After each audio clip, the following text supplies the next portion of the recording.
What's the meaning of coup de théâtre?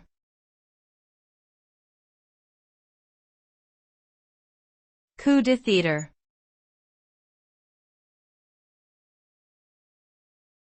Coup de théâtre.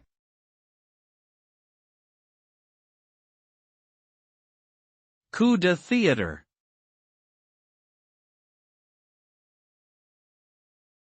Coup de théâtre.